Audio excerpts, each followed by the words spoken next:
Matematik tahun 1 muka surat 62 aktiviti 3. Bundakan nombor kepada puluh terdekat.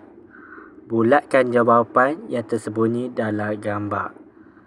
Jadi sebelum kita nak mulakan, kita kena ingat dekat sini untuk nombor miskin adalah 0, 1, 2, 3, 4. Kita kena tambah 1 apabila kita bundakan. Kita tambah 0 apabila kita bundakan.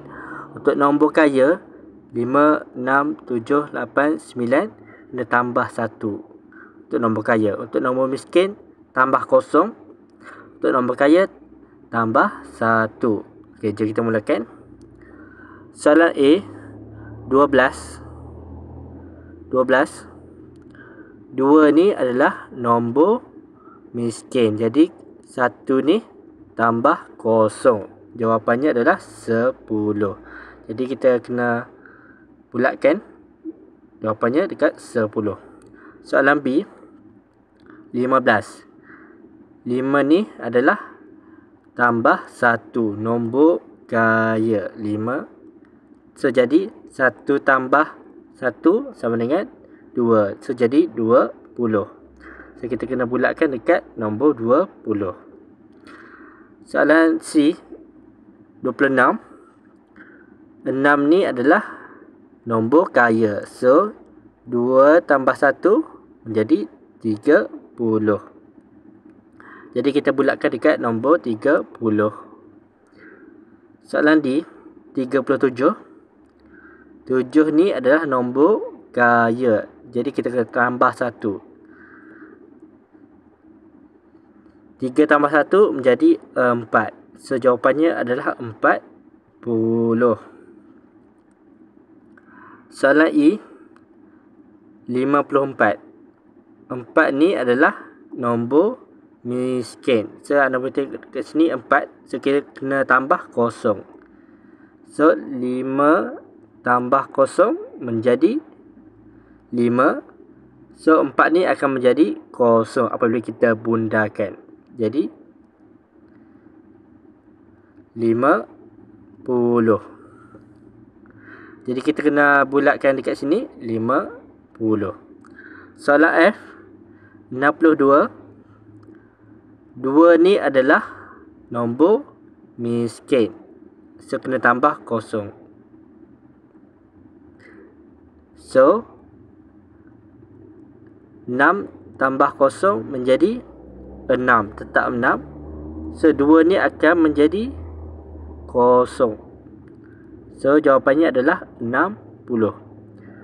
So kita kena bulatkan dekat sini 60. Soalan G 69. Nombor 9 ni adalah nombor kaya. Kita kena tambah 1. Tambah 1 dekat mana? Tambah 1 dekat nombor 6. Tambah 1. Jadi 6 tambah 1 jadi 7. So dekat sini kita kena letak 70. So 9 ni menjadi 0. Sebab tu kat sini 0. So kita kena bulatkan dekat dalam ni, dalam gambar ni adalah dekat 70. Soalan H 84. 4 ni adalah nombor miskin. So kita kena bundakan tambah 0. Tambah 0 dekat mana? Tambah 0 dekat 8. Tambah 0. 8 tambah 0 tetap 8. So 4 ni menjadi 0. So jadi 80. Soalan I 93. 3 ni adalah nombor miskin. So kita kena tambah 0 apabila kita bundakan.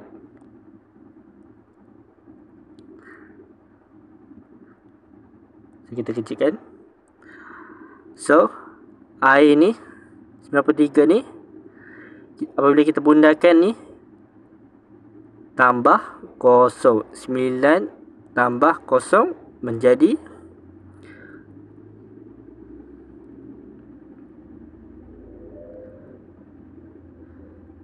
90.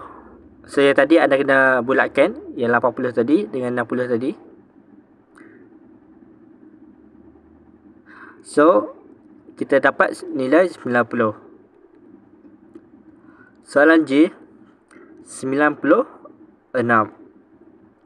6 ni adalah nombor gaya, kena tambah 1. So tambah 1 di mana? Tambah 1 dekat 9 tambah 1 menjadi 100.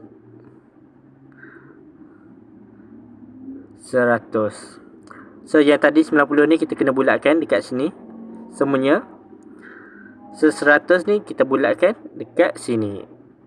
So ini adalah jawapannya, dan pastikan anda buat jawapan ni, dan pastikan anda bulat juga jawapan dekat dalam gambar rajah ni, dekat sini semuanya. Jadi ini adalah jawapannya, matematik tahun 1 muka surat 62.